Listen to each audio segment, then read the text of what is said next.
बिस्मिल्लाहिर्रहमानिर्रहीम, अस्सलाम वालेकुम। पाकिस्तान के शहर शहर आप देख रहे हैं K2 शहर, मैं हूँ निदा इमरान। 26 जून है लेकिन बाहर बहुत हसीन मौसम है। आप देख रहे हैं कि अल्लाह ताला ने एक बड़े स्पेल के बाद गर्मी के बारिशों का आगाज़ कर दिया, लेकिन दुआ है कि खैर की बारिश हो। मैंने आपको बताया था कुछ अर्सा पहले, कुछ दिनों पहले, कि इस दफ़ा गर्मी ज़्यादा पड़ेगी। जो वर्ल्ड मेट्रोलॉजिकल फोरम है उन लोगों ने ये इतला दी थी कि तैयारी पकड़ लें जनाब, गर्मी ज़्यादा होगी। और वाकई जो गर्मी पड़ी है हफ्ते के जून के एक हफ्ते के बाद सेकेंड वीक से, वो तबाही थी। याद याद आ गई हमें जून कैसा होता है। लेकिन फिर जो बारिशें शुरू हो चुकी हैं कल से, और एहतियात रखना है आपने, कोशिश करनी है कि ज़रा बिजली के जो आलात हैं, बिजली की तारों वारों से बच के रहें, बच्चों को बचा के रखें, एहतियात करें। प्लास्टिक की चप्पल पहन के आपने वॉशिंग मशीन के पास जाना है जो कपड़े धोना चाह रही ख़वातीन को, कल ये हादसा हो चुका है। इन चीज़ों का बहुत ध्यान रखें और खाने पीने का भी ख़ास तौर पर ख्याल रखें, बिकॉज बरसात में, बिकॉज ये प्री मानसून सीज़न जो है वो सेशन जो है वो शुरू हो चुका है। आप लोगों ने खाने पीने की बहुत एहतियात करनी है, बिकॉज गैस्ट्रो फिर फैल जाता है, स्टमक इश्यूज़ होते हैं, ये तमाम। क्योंकि आप लोग मेरे अपने हैं ना, आपसे बातें शेयर ना करूँ तो किससे करूँ। और हाँ, मैं तारुफ तो कराना भूल गई, मेरा नाम है निदा इमरान। एवरी मंडे और ट्यूसडे आपसे मुलाकात होती है। कोशिश करते हैं कि हम आपके साथ इस हफ्ते का आगाज़ करें, अच्छी अच्छी सी बातें करें और बहुत सी बातों को शेयर करें आपके साथ भी। आज का सवाल पहले आप सुन लीजिए। 051-410-2251 हमारा नंबर है और सवाल हमारा ये है कि बड़ी बहन होने के क्या फ़ायदे हैं। एक फ़ायदा तो मैं बता दूँ आपको कि आप कपड़े उधार ले सकते हैं। अक्लमंद के लिए इशारा काफ़ी है। जाएँ, अलमारी खोलें, कपड़े निकालें और बोलें लेके जा रही हूँ, क्या कर लोगी, ठीक है। दूसरा ये कि आप उन बहन भाइयों को समेट के रखते हैं। वालिदैन के साथ साथ खुदा न खास्ता पेरेंट्स ना हो तो बड़ी बहन को, बड़े भाइयों को माँ बाप बन के फिर फैमिली को इकट्ठा लेके चलना होता है। कुछ ऐसे छोटे बहन भाई होते हैं जो कि पैदाइशी बड़े होते हैं, मतलब ये रोल रिवर्सल हो जाता है, वो ये रोल प्ले कर रहे होते हैं। कुछ ऐसे बहन भाई होते हैं जो कि बड़े होते हैं लेकिन वो इतनी मेच्योरिटी उनमें नहीं आती है। लेकिन आपके ख्याल से 051-410-2251 आज का दिन, बल्कि हमारा नंबर यही है। और आज का सवाल ये है कि बड़ी बहन या बड़े भाई होने के क्या फ़ायदे हैं। नुकसानात भी हैं, जिम्मेदारियां होती हैं, एक्सपेक्टेशंस होती हैं, लेकिन आज आपने सिर्फ फ़ायदे बताने हैं। छोटे बहन भाइयों के नाम आज का दिन हम करते हैं। और इसके अलावा कल बड़े मज़े की मैंने खबर सुनी कि जी गूगल एआई ने, एक वहाँ के जो सीईओ हैं, उन्होंने ये अनाउंस किया है कि जी अब जो आर्टिफिशियल इंटेलिजेंस है वो इस हद तक आगे पहुँच गई है कि आप एक आई स्कैन के ज़रिए आने वाली बीमारियों को बता सकते हैं कि जी हार्ट अटैक होगा कि नहीं होगा, और आई साइट वीक हो रही है, कोई बीमारी तो नहीं आने वाली, कार्डियोवास्कुलर बीमारियों का अंदाज़ा हो सकता है, और फिर कितने अरसे के बाद खुदा ना खास्ता कोई हार्ट इशू बन सकता है, ये सब वो बता सकते हैं। तो मेरे ख्याल से इंसानी ज़िंदगी थोड़ी सी और एक्सपैंड कर जाएगी, सेहत के बारे में थोड़ी सी और बेहतरी आ जाएगी, क्योंकि मेजॉरिटी जो अमवात होती हैं आजकल के ज़माने में, आजकल के दौर में, थैंक्स टू द लाइफस्टाइल, वो हार्ट इश्यूज़ की वजह से हैं। तो अब बहुत जल्द ये चीज़ जो है, जो आर्टिफिशियल इंटेलिजेंस है, वो मेडिकल साइंस में जहाँ और भी ऑलरेडी काम कर रही है, वहाँ इन डिज़ीज़ के हवाले से, जो कि हार्ट डिजीज़ हैं, जो किडनीज़ के इश्यूज़ हैं, उन पे काम करेगी। इसके साथ साथ हम दुआ करेंगे उन तमाम लोगों के लिए जो बीमार हैं, हॉस्पिटलाइज्ड हैं, परेशान है। अल्लाह ताला उनकी बीमारियों को दूर करे, अल्लाह ताला उन परेशानियों को दूर करे और वो नॉर्मल ज़िंदगी गुजारें। वैसे नॉर्मल ज़िंदगी होती क्या है, मुझे समझ नहीं आता। क्या है? कोई खुश नहीं है, हर कोई कोई ना कोई शिकायत कर रहा है, कोई गिला है अपनों से, अपने आप से, माशरे से, मुल्क से, इस पूरे निज़ाम से। लेकिन हम सब भूल जाते हैं कि इस निज़ाम का हिस्सा हम खुद हैं, इस माशरे का हिस्सा हम खुद हैं। तो अगर बेहतरी लानी है, थोड़ा सा इम्प्रूवमेंट चाहते हैं, थोड़ी तब्दीली चाहते हैं, तो उसके लिए ज़रूरी है कि हम पहला कदम खुद उठाएं। जो तनकीद हम दूसरों पे करते हैं, जो शिकायत हम दूसरों से करते हैं, हो सकता है उसका जो मेन सोर्स हो वो हम खुद हों, क्या पता हमारे रवैये को बदलने की ज़रूरत है। तो थोड़ा इस बारे में भी एनालिसिस करेंगे। इसके अलावा आपके मिलाऊंगी मेहमानों से, जो मेहमान हमारे पहुंच चुके हैं, उनसे हमने बहुत सी बातें करनी है। और कल भी बड़े मज़े के मेहमान होंगे। पूरा हम लोग एक्चुअली होमवर्क कर लेते हैं, थोड़ा तैयारी कर लेते हैं, ताकि आपके लिए जो है ना वो चीज़ प्री प्रिपेयर्ड हो और आपके पास जो है तैयार डिश जो है वो आ जाए। इसके अलावा ईद की तैयारियां कहाँ तक पहुँची हैं। जगह जगह हमें जानवर नज़र आ रहे हैं, तो जो जानवर आप लेकर आएँ उनको जानवर ना समझें, मतलब जानवर तो हैं वो, लेकिन उनका ख्याल रखें। बारिश हो रही है, इनको शेड में रखें, खाने पीने का ख्याल रखें। और कल मैंने एक वीडियो क्लिप देखा कि दो बकरे थे, एक फैमिली ने उनको 1 साल पाला, पहली सालगिरह भी मनाई, कल पूरा सेलिब्रेट किया, उनको टोपी शोपी बनाई हुई, बलून्स लगे थे, पूरा उन्होंने इन्जॉय किया। लेकिन ये कि बेसिक अशरफुल मखलूक़ात होने के नाते ना कुछ बेसिक चीज़ें हैं जो हम अक्सर भूल जाते हैं कि जब थोड़ा-सा हमें अल्लाह ताला ने बेहतर स्टेटस दे दिया है, बल्कि काफ़ी ज़्यादा बेहतर स्टेटस दे दिया है, तो हमें भी कुछ ज़िम्मेदारियाँ भी आती हैं कि हम बेज़ुबान का ख़्याल रखें, चाहे वो जानवर हैं, चाहे वो परिंदे हैं, चाहे वो पौधे हैं। ऐसा नहीं है कि हमने लाखों को छोड़ दिया, बाँध दिया। मैंने कई दफ़ा देखा है कि जानवर लेकर आते हैं या पेट्स जो होते हैं उनको बाहर बारिश में छोड़ देते हैं या धूप में छोड़ देंगे, या परिंदे इनको बाहर पिंजरे में रख देंगे। तो ये गलत बात है, वो भी एहसास करते हैं, तकलीफ़ होती है। लेकिन ऐसे बहुत से भी लोग हैं जो कि इनके लिए काम कर रहे हैं, जो एनिमल राइट्स के लिए काम करें, तो उस पे लोग तनकीद भी करते हैं कि यहाँ पाकिस्तान में तो ह्यूमन राइट्स पे बात नहीं होती है, हमें बेशक हकूक़ नहीं मिले तो आप जानवरों की बात करें। तो जहाँ बहुत सी तंजीमें इंसानों के लिए काम कर रही हैं, वहाँ अगर हम एक बेटर लाइफ़स्टाइल कंपैरेटिवली गुज़ार रहे हैं, तमाम हकूक़ हमारे पास हैं, या हम एक बेहतर ज़िंदगी गुज़ार रहे हैं, तो थोड़ा-सा हमारा ये फ़र्ज़ मेरे ख़्याल से बनता है कि हम पे बैक करें, माशरे के लिए कुछ ना कुछ करें, कुछ ऐसी रिवायात छोड़ के चले जाएँ कि हमारे बाद भी जो है ना ये सिलसिला चलता रहे। तो ज़रा प्रोग्राम को आगे बढ़ाएँगे, मेहमानों का मैं इंतज़ार कर रही हूँ कि वो आएँ, उनसे हम बहुत सारी बातें करें। 051-410-2251 नंबर है, और जैसे एनए में बात अभी क्लिक हुई है, जो आप लोग फीडबैक देते हैं ख़ास तौर पे लास्ट वीक, क्योंकि मैं ट्वाइस अ वीक प्रोग्राम करती हूँ, टोटकों को आपने इतना पसंद किया, चाहे वो वेट लॉस के लिए हों, चाहे वो बालों के लिए हों, चाहे वो हेयर केयर के लिए हों, या स्किन के लिए हों, या नेल्स हो, आप लोग बहुत उसको अप्रिशिएट करें। और अच्छी बात तो ये है कि उसके बड़े पॉजिटिव रिजल्ट्स आ रहे हैं, थोड़ा-सा मुझे मोटिवेशन मिलती है, बिकॉज़ ये टोटके जो मैं आपको बताती हूँ ना, ये टाइम लेते हैं अपना असर दिखाने में। चाहे वो आप सौंफ का पानी पी रही हैं, मैं अभी रिपीट भी कर दूँगी कि मैंने क्या बताए थे। वेट लॉस के लिए मैंने आपको 5 ड्रिंक्स बताई थी, आप आहिस्ता-आहिस्ता उसको डेली रूटीन का हिस्सा बना सकते हैं। एवरीडे सुबह उठ के आपने 5 मुख्तलिफ हर्ब्स को 5 दिनों में इस्तेमाल करना है, सीड्स भी कह सकते हैं। जैसे कि एक दिन आप रात को जो है वो आधा टीस्पून सौंफ का भिगो दें और सुबह उठ के वो निहार मुँह पी लें, ठीक है? अगले दिन आप मेथी दाना भिगो दें, रात को भिगो दें, सुबह उठ के पी लें। फिर सफ़ेद जो ज़ीरा होता है वो बहुत ज़बरदस्त है, इससे ज़बरदस्त वेट लॉस होता है, मेटाबॉलिज़्म आपका तेज़ हो जाता है। तो जिनके वेट लॉस शुरू हो चुके हैं, जो अपने आप को स्मार्ट और स्लिम करने की तरफ सफ़र को जारी रखे हुए हैं, उनके लिए, और जो अभी तक सोच रहे हैं कि कौन सा पानी पीना शुरू करूँ या वेट लॉस करने का क्या फ़ायदा, जो होना था हो गया, उन सब के लिए एक सॉन्ग है, बड़ा ज़बरदस्त था। अपलिफ्ट करते हैं मूड को, एन्जॉय करते हैं। आप देख रहे हैं के टू सैड मेरे साथ। 051-410-2251 पे बताइए कि बड़े बहन ये भाई होने के क्या फ़ायदे हैं। जी जनाब, वेलकम बैक टू के टू सैड। मैं हूँ रिदा इमरान, और ब्रेक से पहले आपसे मैंने एक ज़रा ज़ाती सा सवाल पूछा था कि बड़े बहन ये भाई होने के क्या फ़ायदे हैं। नुकसानात पे हम बाद में बात करेंगे, लेकिन बताएं कि कितना रोब है आपका बहन भाइयों के ऊपर, कितनी वो आपकी बात मानते हैं, कितनी लड़ाइयाँ होती हैं, कितनी चीज़ें आप लोग शेयर करते हैं।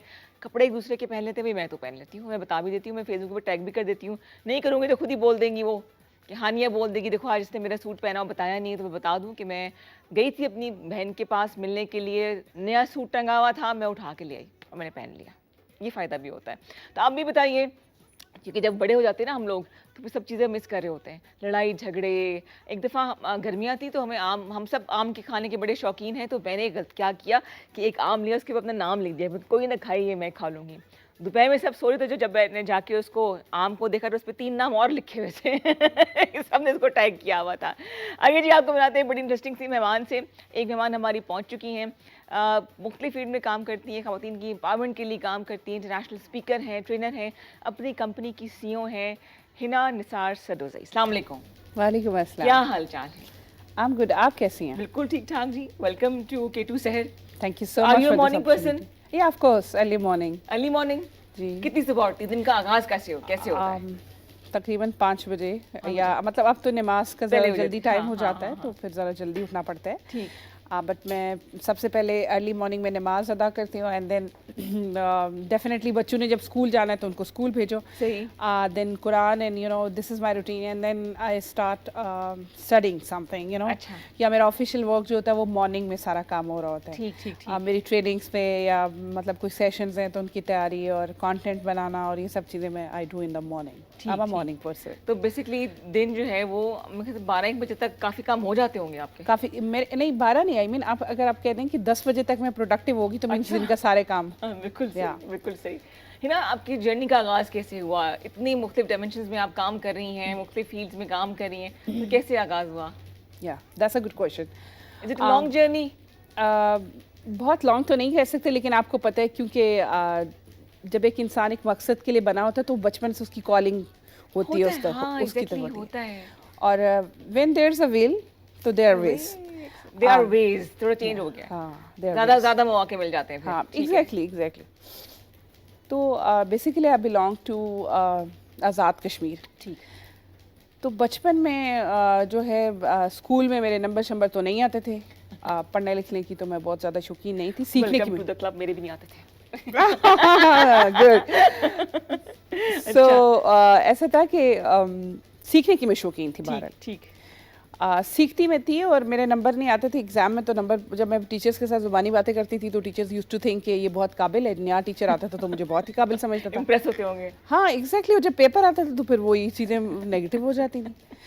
तो अब होता ये था कि वो सारे मेरे जो टीचर्स ना, जब पेपर्स देखने के बाद मुझे समझना शुरू हुआ था कि ये नालायक है, तो मैं अपने आप को फिर भी बड़ा काबिल समझती थी। दिस इज़ वेरी इंपॉर्टेंट कि आपका सेल्फ बिलीफ क्या है। मैं अपने आप को काबिल समझती थी।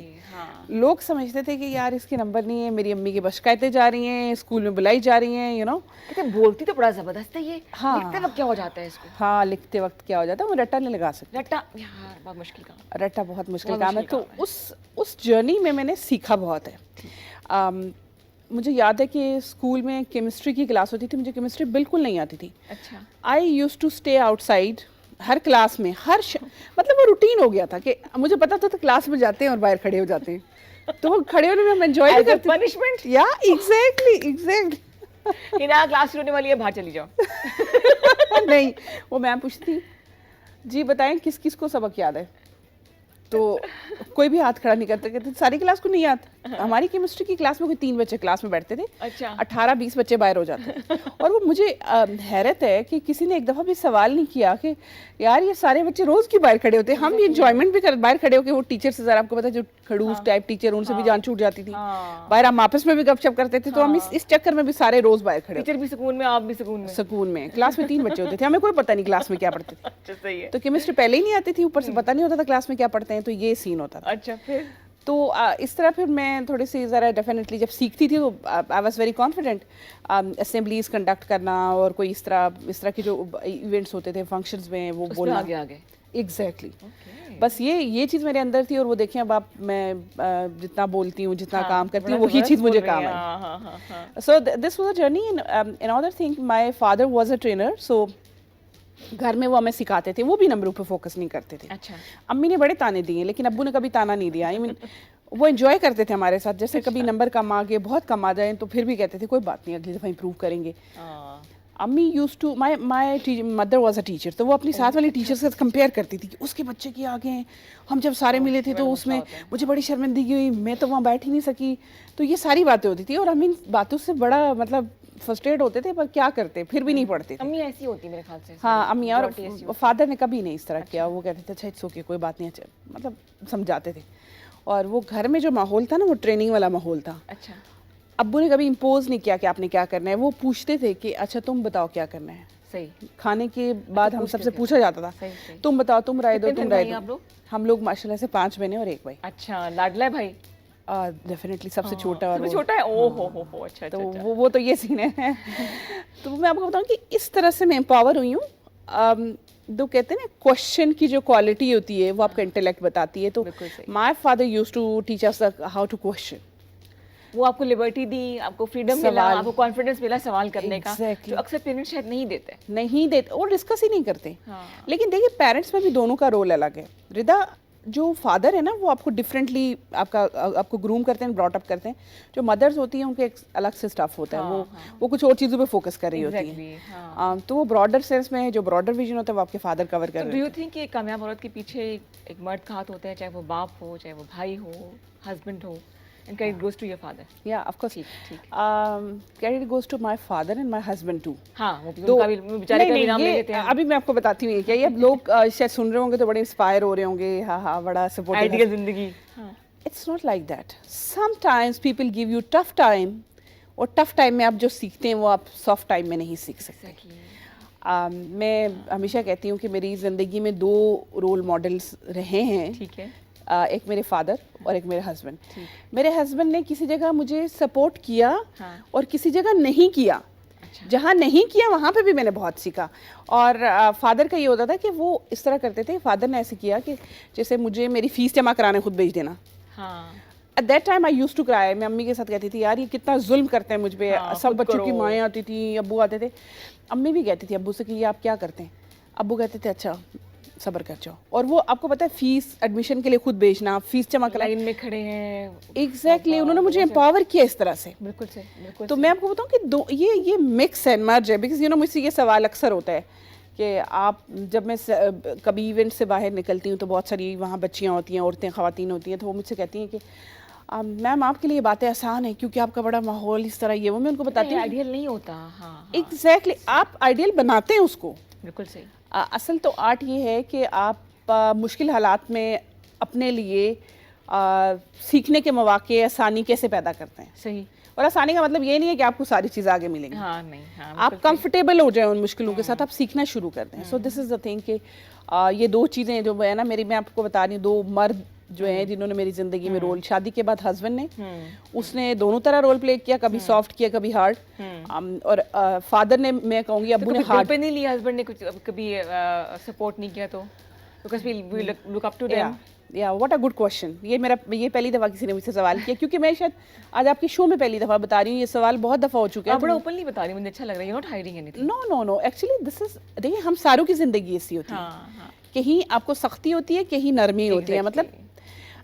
And one thing I just truly mention कि मेरे हस्बैंड ने ट्रस्ट बहुत की है, because I used to sit with 99 male members and I was the only female. मैं उनके साथ देर तक काम करती थी, ठीक है। He never checked my phone. He never asked me anything. I travel abroad. I travel within the out of the city. Yeah, alone, of course. Okay. Hotels पे stay करना और ये वो, he never asked anything about that. मैं उसको बताती थी। और वो, अच्छा एक चीज़ जो आपने सवाल किया, मैं आपको बताती हूँ, ये जर्नी इतना कंफर्टेबल नहीं होता कि आपके लिए बनी बनाई चीज़ें मिलेंगी। शुरू में आपको बहुत रेजिस्टेंस बियर करनी पड़ेगी, एक नई फैमिली, नजरों का सामना करना पड़ता है, सवाल होते हैं, बिहेवियर होते हैं। और असल में वहाँ पे रोल है आप लोगों का, औरतों का वहाँ पे। अभी देखिए कुछ मेरी फ्रेंड्स हैं वो ये समझती हैं, या कुछ सर्कल में लोग ये समझते हैं कि इसका हस्बैंड शुरू से इतना सपोर्टिव था। No, it was not like that. मुझे वो इकोसिस्टम बिल्ड करना पड़ा।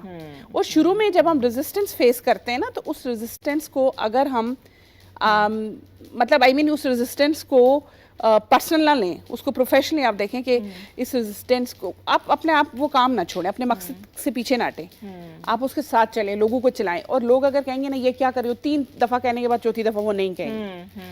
सो बियर द क्रिटिसिज्म। होना पड़ता है समटाइम्स, हम ढीठ हो जाएं। एग्जैक्टली होना पड़ता है यार। अब देखो जब घर में 100 मामला आते हैं, मेरी ट्रेनिंग तो आपको पता है किस तरह का, जैसे आप शो में बैठी हैं, whatever goes at your home, it stays there. Doesn't matter. आप यहाँ बैठी हैं तो you should be fresh, smiling, you know. हाँ. It is like that. आपको ट्रेन किया जाता है कि आप जब ट्रेनिंग में होंगे तो आपके किसी की डेथ भी हो जाती है, आपको वो चिट आती है ना जिस पे लिखा होता है पीस ऑफ पेपर, तो you cannot drop the tears. आप सिंपली उस चीज़ को ख़त्म करें एंड देन आप उसको हैंड ओवर करें किसी और बंदे के, या कुछ भी जो भी ऑल्टरनेट सोल्यूशन। लेकिन ट्रेनिंग्स को नहीं पता चलना चाहिए, और पार्टिसिपेंट्स के साथ आप ये मसला नहीं शेयर करें। सही। At the end of training या कहीं आप कर सकते हैं, लेकिन उस ट्रेनिंग आपने ख़राब नहीं करनी। सिंपल। यहाँ पे आपकी ट्रेनिंग हो गई, आपको एम्पावर कर दिया गया, आपके वालिद साहब ने आपको इनकरेज किया, आप बावजूद थी कि आप ग्रेड्स अच्छे भी नहीं आते थे, लेकिन आपने हिम्मत नहीं हारी, आप पहुँच गई। कभी ख्याल आया कि बस छोड़ दूँ सब कुछ, घर बैठ जाऊँ हाउस वाइफ बन के, बिल्कुल बच्चों को संभालूँ, जो भी होता है होता रहे, क्या ज़रूरत पड़ी इतने लोगों के साथ काम करने की मुझे? रिदा, असल में ये ख्याल मुझे कभी नहीं आया। ये ख्याल नहीं आया, इसलिए तो मैं आगे चलती रही। हाँ। हमने अपने आप को इन्हीं ख्यालों से बचाना होता है। बिल्कुल सही। My vision was much broader. मैंने शुरू से तय कर लिया था कि मैंने सिर्फ पाकिस्तान में काम नहीं करना, मैंने पूरी दुनिया में काम करना है, और दुनिया के हर मुल्क में जिस जगह जिस इंसान को मेरी ज़रूरत होगी, आई विल बी देयर। मैं उसके साथ उस जगह पे होंगी। कोई डिस्क्रिमिनेशन नहीं, कुछ नहीं। Not at all, not at all. आप अभी आप अगर मुझसे बात करें तो मैं अफ्रीका में एक इदारे की बोर्ड मेंबर हूँ। अफ्रीका में? या अफ्रीकन्स के साथ मैं काम करती हूँ। They are 6 board members all across the world. तो एक मैं पाकिस्तान से, I am the only one from Pakistan. तो आप सोचें मैं अफ्रीका में काम कर रही हूँ। I work in Germany, I work in UAE, I work in UK। Pakistan से बैठ के काम कर रही हूँ। I work in US with many organization. अब ये नहीं होता कि आपकी ज़रूरत सिर्फ एक मुल्क में एक जगह ही होती है। मैंने अपने आप को जब, क्योंकि कहते हैं ना एक्ट लोकल थिंक ग्लोबल, तो जब मैंने देखा कि ग्लोबली भी लोगों को मेरी ज़रूरत है, लोग मुझसे मसले डिस्कस करते थे। आई जस्ट रिमेंबर कि एक we were in a live audio room, और एक अमेरिकन थी, शी क्राइड। मैंने स्टेज पे बोलना था, लेकिन मैं स्टेज पे नहीं गई उस वाले इवेंट पे, बिकॉज शी क्राइड। उसने कहा कि मेरे पेरेंट्स ने मुझे अबेंडन कर दिया था और मेरे कोई बहन भाई नहीं है, मेरी I have no sisters and she cried, you know. मैं उसके साथ वो स्टेज पे रो रही थी और मैं बैक स्टेज रो रही थी, और मुझे इतना उसका फील हुआ कि राइट अभी इवेंट ख़त्म नहीं हुआ था, मैं उस दिन उस इवेंट में नहीं बोली हूँ। और मैंने उसको मैसेज किया कि I am your sister now onwards.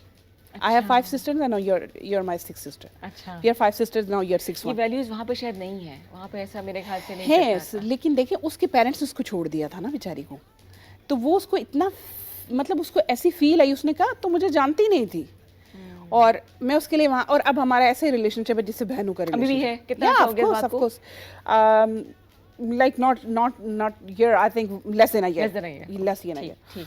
तो वो मैं आपको बताऊँ, वो बड़ा हमारा, वो बहुत प्रोफेशनल है। She was a doctor, she was teaching at a university, ठीक, and she is running a podcast at Apple एंड बहुत सारा कुछ कर रही है। अच्छा। लेकिन उसको देखे ना, वो महरूमी का शिकार थी। हाँ, I have given that feeling, मैंने उसके वो शेयर किया। ठीक है। सो इट इज़ नॉट कि एम्पावरमेंट सिर्फ ये है कि आप लोगों को पैसा दे दें और लड़कियों को पैसा मिल जाए। नो, आप सब कुछ होने के बावजूद समटाइम्स अच्छा, इतना एम्पावरमेंट। अच्छा ही ना बोल रही हो, अगर आपको होस्टिंग करने का मौका मिले तो करोगी टीवी पे?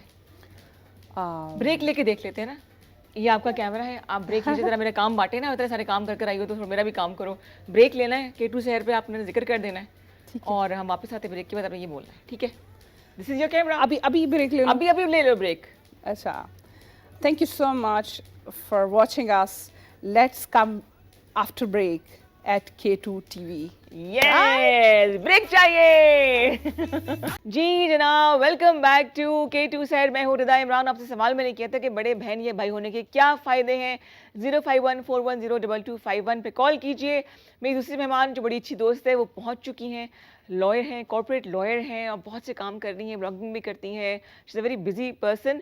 तो कही थी कि आज बारिश में पहुंचते पहुंचते टाइम लग गया, मुझे फ़ायज़ा उमैर से मिलाऊंगी। फ़ायज़ा, बड़े अच्छे बहाने बनाए हैं देर से पहुंचने के। नहीं सच में। वो तो आपने देखा ही होगा कि बिल्कुल। हमारी रोड्स की सिचुएशन क्या है। हाँ। तो इस वजह से बस पहुंचते पहुंचते थोड़ा सा लेट हो वेलकम गया। टू K2 शहर। Thank क्या you so हाल चाल much. है? सब खैर खैरियत? प्रोग्राम में मुलाकातों की वैसे मुश्किल है मेरे ख्याल से। बस आप भी इतना बिजी होती हैं, और मेरा भी थोड़ा सा स्केड्यूल बिजी जा रहा है। हाँ। बट अभी छुट्टियां आ गई हैं, अब अल्हम्दुलिल्लाह Exactly. काफी अच्छा, अभी रश भी जरा कम मुझे सुबह मिला था, बिकॉज बच्चे अपने घरों में अब सारा शोर शराबा घर के अंदर ही वो है। स्कूल हाँ, रश स्कूल नहीं बंद था। है। अच्छा, फ़ायज़ा जो है कॉर्पोरेट लॉयर है, इसके लिए ब्लॉगिंग भी करती हैं। जी। लाइफस्टाइल ब्लॉगिंग करती हैं या खानों पे फोकस है? क्योंकि मैंने मेरा Reviews मिक्स भी है, देखे। हाइब्रिड है। अच्छा। हाइब्रिड स्टाइल ऑफ ब्लॉगिंग है, because what ever I like मैं आई ट्राई टू शेयर। मैं कोशिश करती हूँ मैं वो शेयर करूँ जो भी मुझे पसंद आता है। क्लॉथिंग हो गया, क्लिनिक्स हैं, मतलब जो भी मुझे पसंद होता है तो I take want it to share seriously या बस साइड पे एज अ हॉबी चल रहा है? As a hobby. मतलब I take it seriously as far as के it keeps me not busy too much. मेरा जो ओरिजिनल जो मेरा काम है उसको डिस्टर्ब ना कर रहा हो। बट यस, ये बहुत ही रिलैक्सेशन किस्म है मेरे लिए। Relaxation exactly. तो it feels very good, something जो कि मैं अपने फ्री टाइम में इजीली कर सकती हूँ। मेरे लिए ये उस तरह का है कि मतलब एक किस्म का आप समझो hobby, and you take it up और just to feel good about it. क्योंकि जो हमारा प्रोफेशनल काम होता है वो इतना टफ होता है, इतना स्ट्रेनस होता है। दो मुख्तलिफ फील्ड्स हैं ये। Exactly, they are entirely different. So we have Faiza with us, Faiza with a PH, Yes. not with a F, Faiza Umair, और उनके साथ बैठी हैं जी हिना निसार, जो कि बहुत यार बड़ी ज़बरदस्त बंदी है, and I want you to keep in touch. बड़ी मजे की बातें बता रही हैं और अपनी जर्नी शेयर कर रही हैं। फैज़ा, कॉर्पोरेट लॉयर हो आप, इस तरफ आने का इत्तेफाक कैसे हुआ? और being a woman, do you think ये आसान है लॉयर बनना? वैसे तो आपको पता है कि जितने भी प्रोफेशंस हैं जो कि फील्ड वर्क हैं, जितने भी उसमें लेडीज़ का थोड़ा सा हो जाता है, इश्यूज हो जाते हैं। बट ये है कि मेरे फादर हमेशा चाहते थे कि मैं लॉयर बनूं, और इस वजह से मैंने सारी स्टडीज़, मेरी सारी डायरेक्शन शुरू से यही रही है। लेकिन ये कि जैसे जैसे आगे ये तो मुझे कॉर्पोरेट में ज़्यादा इंटरेस्ट था हमेशा से। ठीक है, he was not well? Yes, अल्हम्दुलिल्लाह, अल्हम्दुलिल्लाह, he is much better now, he is a strong man. और अभी क्या है कि ऑब्वियसली एक तो मौसम ऐसा था, फिर कोविड के बाद से काफ़ी ज़्यादा जो है ना लोगों को हो रहे थे इश्यूज, तो he was down because of that as well.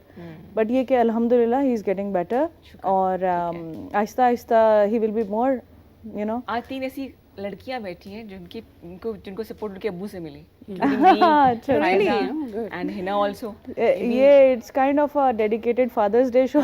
Yeah, let's clap for them.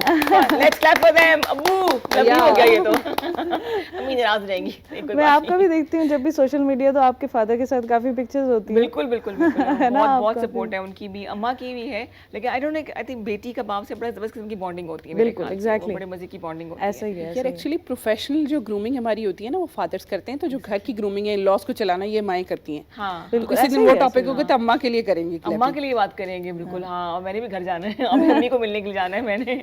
जब फिर आप ये बताइए कि स्कूलिंग आपकी इस्लामाबाद से हुई, मैं भी हिना की तरफ भी आती हूँ। जी जी, इस्लामाबाद से ही। तो उसके बाद मतलब पहले तो हम ट्रांसफ़र होती थी अब्बू की, my father was an army officer. ठीक। तो उसके बाद ये है कि जब हम यहाँ पे शिफ्ट हो गए तो फिर यहाँ पे स्कूलिंग, हाई स्कूलिंग सब यहाँ पे ही हुआ, ग्रेजुएशन मैंने सब यहाँ पे की थी। ठीक। बट कॉर्पोरेट साइड जो है वो मेरे लिए बहुत ज़्यादा एक्साइटिंग है। तो मैं वैसे बाकी केसेस भी होते हैं, फैमिली की भी करती हूँ मैं, कुछ हद तक क्रिमिनल भी कर लेती हूँ। बट जो मेरा फेवरेट साइड है that is corporate business side. ठीक। और क्योंकि मेरे father he started business like around 15 years back. अच्छा। तो ये था कि मेरा इंटरेस्ट भी था कि मैं ये चीज़ें देखूं जो कि कॉर्पोरेट सेक्टर जो है ना, हमारा कॉर्पोरेट लॉ जो है वो करता है। अब आगे इंशाल्लाह मैं पीएचडी करने का भी है। अरे बस कर और दो यार, इतनी तो पढ़ाइयाँ वो- करनी है, अच्छी बात है बस वैसे, है ना हिना? ये भी ऐसा है कि- चलते रहना चाहिए, काम करते रहना हाँ, चाहिए लेकिन कुछ ना देखिए इनका कुछ। पीएचडी अगर इनकी प्रोफेशन के लिए इम्पोर्टेंट है तो शी should. हाँ, और प्लस मेरे लिए मैंने कहा ना, मेरा जो एक बहुत ड्राइविंग फोर्स है मेरे father, and he is really into this कि मैं पीएचडी अपना कंप्लीट करूं। अच्छा, सही। तो बस इसलिए एक तो उसके लिए भी करना है, और डेफिनेटली मैं पर्सनली बहुत ज़्यादा पसंद करती हूँ कि मैं बिजी रहूँ, मैं स्टडीज़ में रहूँ, अप टू डेट इंसान रहता है, तो उसके लिए। अच्छा, अब लड़कियों का सबसे बड़ा इशू ये होता है कि जब वो आते हैं ना प्रोफेशनल लाइफ में, जब वो आती हैं तो उनके लिए हर तरह से इतना कंड्यूसिव एनवायरनमेंट नहीं क्रिएट हुआ होता। कभी घर में भी अलग, सेम लाइक एग्जैक्टली घर में अलग, और शादी के बाद डिफरेंट हो जाता है सिचुएशन। पहले पेरेंट्स की तरफ से एक डिफरेंट किस्म का सिचुएशन होता है, फिर एक आप समझें कि entirely different mindset, entirely different lifestyle आपको चूज़ करना पड़ता है। और फिर उसके बाद एक तो फैमिली रिस्ट्रिक्शंस अलग होती हैं, फिर सोसाइटल रिस्ट्रिक्शंस बड़ी ज़्यादा होती हैं। अब लीगल फील्ड ऐसी फील्ड है जहाँ पे मैंने ये देखा, इनफैक्ट डॉक्टर्स जैसे होते हैं, मेडिकल फील्ड भी, इतनी मेहनत से आप एमबीए करते हो, एलएलबी करते हो, इंजीनियर बनते हो, और उसके बाद आप वो परसू नहीं कर पाते हैं, बिठा दिया जाता है। एग्जैक्टली। या खुद भी लोग डरते भी होंगे कि किस फील्ड में जा रही है, लॉयर होगी, क्रिमिनल्स के सामना करना पड़ेगा। ये तो चॉइस है, आप क्या टेकअप करते हैं ये तो आपकी चॉइस है, लेकिन कोई मतलब ऐसा प्रोफेशन तो बुरा नहीं होता। हाँ, मैं आपको बताती हूँ इसकी एक रीज़न है। हाँ। इसमें लोग इनसिक्योर फील करना शुरू कर देते हैं कि लॉयर है यार, बड़ी वो मतलब आपको Outspoken होगी, एग्जैक्टली और आउटस्पोकन, और हमें शायद पता नहीं सप्रेस करेगी या बहुत अपने आप को शो करेगी, हम औरतों के ये जो प्रोफेशंस हैं ये पसंद क्यों नहीं किए जाते? उसकी रीज़न ये है कि ये अपने आप को कुछ समझने लग जाएंगे। फादर के घर तक तो बात ठीक होती है, क्योंकि हर फादर ये चाहता है कि मेरी बेटी मुझसे कहीं बहुत आगे चली जाए, ठीक है, या बेटा भी, इनफैक्ट बेटियों के लिए स्पेशल फादर की टेंशन होती है। लेकिन मैंने देखा है इसकी रीज़न है ना, देखिए अब जैसे ये लॉयर है, तो अब ये जिस फैमिली में जाएगी, पहले से लॉयर के लिए एक परसेप्शन बन जाएगी कि ये औरत है, ये लॉयर है, और ये बस बोलेगी आके और चकते ऐसा फटे होता वाला है, सीन ऐसा होता है। यही है। अगर आप लॉयर नहीं भी, अगर आपने मतलब एक्स्ट्रा एजुकेशन आपने ली हुई है, like you are highly educated, MA BA is normal education, but ये परसेप्शन समझी जाती है कि अच्छा ये पढ़ लिख के आई है तो मे बी ये कोई अपने आप को खुद समझती होगी। ऐसा कुछ है नहीं, ऐसा कुछ, जितना आप पढ़ाई करते हैं, अपनी बेटियों को पढ़ाई कराते हैं, वो उतना ज्यादा निखरते हैं, उतना लड़कियां ज्यादा पढ़ रही हैं, लड़के शायद इतना नहीं पढ़े, फौरन करियर में आ जाते हैं। हाँ एग्जैक्टली, वो समटाइम्स ऐसा भी होता है ना कि फैमिली बर्डन्स होते हैं, फैमिली फाइनेंशियल क्राइसिस होते हैं। अच्छा, ये इनसिक्योरिटी मुझे भी है कि my daughter is getting good education, वो हायर एजुकेशन की तरफ जा रही है, तो मैं कहती हूँ यार आगे तुम शादी भी करनी है, टिपिकल माँ नहीं होती, ब्राउन मॉम्स, यार देखो बोलना नहीं वहाँ जाके, ये कहते हैं वहाँ भी तो कोई सीन ही नहीं, आप क्यों मेरे पीछे पड़ी हैं, लेकिन माँ ही सोच रही होती है ऐसे ना कि आगे ससुराल जाएगी, बोलेगी ज़्यादा, क्या होगा, मैं कह बेइज्जती करा कराएगी मेरी, ये लड़ाइयाँ करेगी, ये होगा वो होगा। लेकिन आई थिंक ये होता है एक फियर, इनसिक्योरिटी नहीं, फियर्स होते हैं मेरे ख्याल से। अच्छा, अब देखें कि आपने देखा जितनी लड़की एजुकेटेड होती है इतनी वो हम्बल होती है, हाँ, और इतना ही वो अपने घर का अच्छा ख्याल रखती है। बस ये लोगों की परसेप्शंस, आई डोंट नो, वो इनसिक्योर लोग होते हैं, या अगर आपके जहाँ पे भी डिस्प्रोपोर्शनेट होता है ना थोड़ा सा, शादी डिस्प्रोपोर्शनेट है या इन लॉज और फैमिली रिलेशनशिप्स में, तो वहाँ पे चीज़ें जो ज़रा लेस उसमें होता है ना capacity of knowledge and education में, उसको वो दबाया जाता है, इनसिक्योर right. नहीं नहीं वो Insecure इनसिक्योर हो फील जाता करना है। शुरू करता है। हालांकि जो बंदा ज़्यादा पढ़ा लिखा होता है वो अगले बंदे को दबाता नहीं है, वो उसको भी एम्पावर करने की कोशिश करता है। कुछ लोग होते हैं ना एम्पावरिंग। अगर मैं अपने बारे में बात करता हूँ, मेरे बारे में एक परसेप्शन, आम लोग जो मुझे आम तौर पे नहीं जानते वो कहते हैं या स्पेशली एक इन लॉज में जो परसेप्शन, ये अपने आप को बड़ा कुछ समझती है, यू नो, ये बहुत एरोगेंट है। And you know I swear and I tell you कि जो लोग मुझे समझते हैं वो कहते हैं हिना जैसा हम्बल इंसान नहीं है। हालांकि मैं पहले ऐसे नहीं थी, with the passage of time I learned, I groomed and you know then I became like this.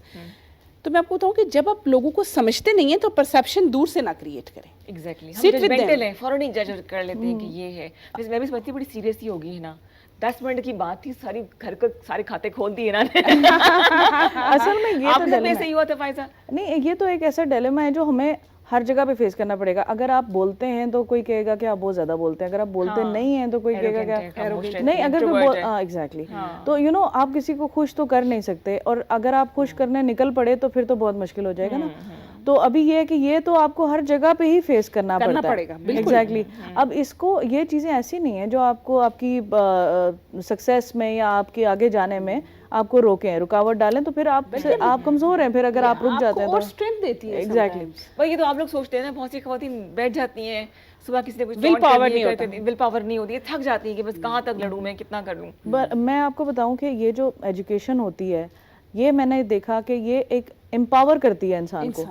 ये रादर देन आपको रूड या एरोगेंट बनाई, आपको एम्पावर कर रही होती है। और जो यहाँ पे देखें, बाहर के मुल्कों में भी ये होता है कि हायर एजुकेशन को बहुत ज़्यादा वो कर रहे हैं, वो लोगों को इनवाइट करते हैं कि हमारे पास हायर एजुकेशन के लिए लोग आएँ, क्योंकि ताकि हमारा उनका भी कल्चर जो है ना हायर एजुकेशन की तरफ कम हो गया, इस वजह से हायर एजुकेशन की तरफ लोग आए। रीज़न बिहाइंड दिस इज़ के जितना लोग एजुकेटेड होंगे, जितने लोग प्रोफेशनल्स होंगे, वो मुल्क की तरक्की के लिए उतना ही काम करेंगे। अब आप देखें कि पाकिस्तान की कितनी आबादी हो चुकी है, अराउंड 30 करोड़ तो अब होने ही वाली होगी ना।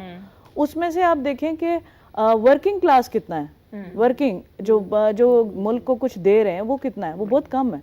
तो मैं जो ना इस चीज़ पे बिलीव करती हूँ कि किसी मुल्क की तरक्की में ना वर्किंग क्लास का ज़्यादा होना, प्रोफेशनल्स का ज़्यादा होना बहुत ज़रूरी है। तो अगर हम अपनी लेडीज़ जो कि हमारा half country is comprise of ladies, अगर हमारी वेमेन वो नहीं आएंगी आगे, फील्ड्स में नहीं आएंगी या प्रोफेशंस में नहीं आएंगी, या ऐसा नहीं है कि घरदारी करना कोई बुरी बात है, घरदारी आप घरदारी हम भी घरदारी कर रहे हैं, आप भी घरदारी करते हो, आप भी घरदारी करते हो, ऐसा तो नहीं है कि घरदारी रुक जाती है।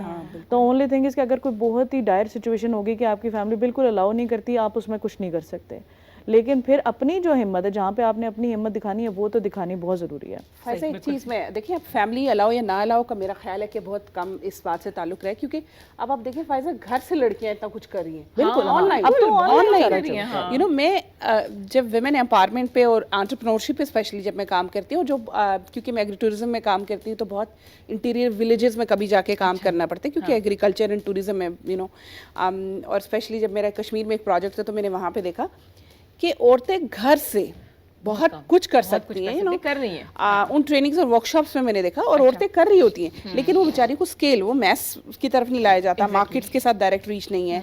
सिलाई कढ़ाई की आप बात देख लें, वो घर में बैठ के औरतें करती हैं, और ये अभी से नहीं, बहुत पहले से है। और खवातीन हैं दही इलाकों में, वो फसलें काटना, बच्चे भी साथ रखे होते हैं, पानी भर के लाना, खेती बाड़ी करना, ये तो बहुत अरसे से कर रही हैं। और एम्ब्रॉयडरी एंड टेक्सटाइल का जो है, मैं आपको एक छोटा सा बताना चाह रही थी कि जो हमारे वी यूज्ड टू गो, हम जब छोटे थे ना, जाते थे गाँव, जाते थे अम्मी के साथ, तो वहाँ पे मैंने देखा कि वहाँ पे ना लेडीज़ एक ही साइड पे ऐसे बैठी होती थी, तो और वो दुपट्टे बना रही होती थी। ये उनका एक बड़ा, और वो कोई हाफ एन आवर में ना पूरा दुपट्टा ही हो जाता उनका रेडी। और मैं उस टाइम ये सोचती थी सेम, अभी जो ये ब्रांड्स हैं, ये ज्यादातर जो चीजें आउटसोर्स करते हैं। जी, हमने यहाँ पे एक ब्रेक लेनी है। फायजा विद PH हमारे साथ मौजूद है। फायजा मैं जो कि कॉर्पोरेट लॉयर हैं, बड़ी अच्छी दोस्त है मेरी, हंसी मजाक चल रहा है इनके साथ, और एक नई दोस्त बनी है मेरी हिना निसार, इनसे भी हम बातें करेंगे। छोटा सा ब्रेक लेते हैं, वापस आएंगे। 051-410-2251, कुछ भी सवाल हो लॉ के हवाले से, मोटिवेशन के हवाले से, आपको चाहिए हो कुछ इनकरेज करें, तो ये दोनों लेडीज़ यहाँ मौजूद हैं। आपके सवाल होंगे इस ब्रेक के बाद। क्या बैकग्राउंड म्यूजिक लगा था, थोड़ा ऊंचा करें, मतलब कोई शादियों वाला सीन लग रहा है ना। अभी रोटी शुरू कर दें यहाँ पे है कोई दूल्हा यहाँ पे, मुस्तकबिल का दूल्हा कोई है ना, कोई शादी वाला सीन लग रहा है। शुरू कर देंगे डांस करना अभी जनाब। इसी खुशी के साथ, इसी हंसती मुस्कुराती जिंदगी का हम जो है ना वेलकम कर रहे हैं। एवरीडे वेलकम करना चाहिए, एवरीडे खुद को हैप्पी बर्थडे बोलना चाहिए कि चलो आँख खुल गई, सब कुछ देख रहे हैं, ज़िंदगी का क्या पता।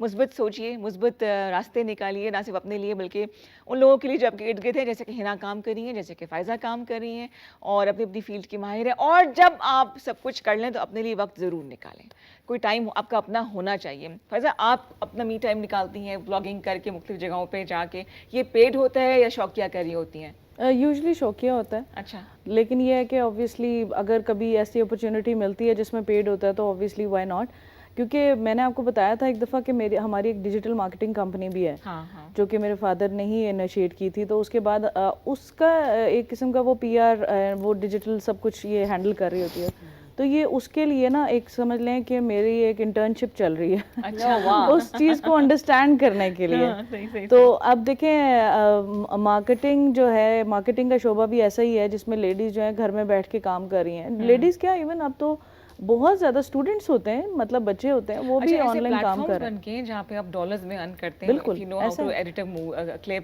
रील्स बनाना भी अच्छा खासा प्रॉफिटेबल काम हो गया है। तो अब भी जो कोई काम ना करे तो फिर क्या कह सकते हैं आपको, मतलब अपनी अपॉर्चुनिटीज हैं। हाँ एग्जैक्टली, अपना शौक ढूंढें, अपनी कोई ऐसी क्वालिटी ढूंढें और उसके बाद उस चीज़ को आप इस्तेमाल करें। एग्जैक्टली है ना। आप इंटरनेशनल प्लेटफॉर्म्स पे टॉक्स भी देती हैं, कहाँ जाने का इत्तेफाक हुआ?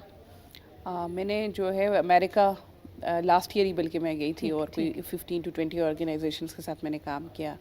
और यूजुअली देखिए अब तो डिजिटल वर्चुअल है ज़्यादातर। सही। अभी मैं पाकिस्तान से बैठ के कोई पता नहीं 5-6 इदारों के साथ रेगुलर सेशंस भी कर रही होती हूँ। अभी रिसेंटली कोई 3 दिन पहले भी मैं अमेरिका में एक सेशन था मेरा प्रोफेशनल्स के साथ। ठीक।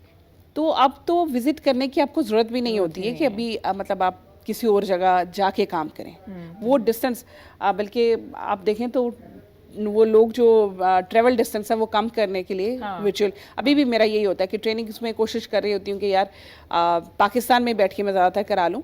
लेकिन अभी जैसे फ्यूचर में आप देखें तो मेरी कुछ अभी ऐसी चीज़ें चल रही हैं कि मुझे फ्रिक्वेंटली ट्रैवल करना पड़ेगा एशिया में भी और आगे पीछे भी। अच्छा। तो आप दोनों जो अभी बात कर रही थी कि मतलब घर से बैठ के हम काम कर सकते हैं और स्किल्स बिल्कुल को देखें।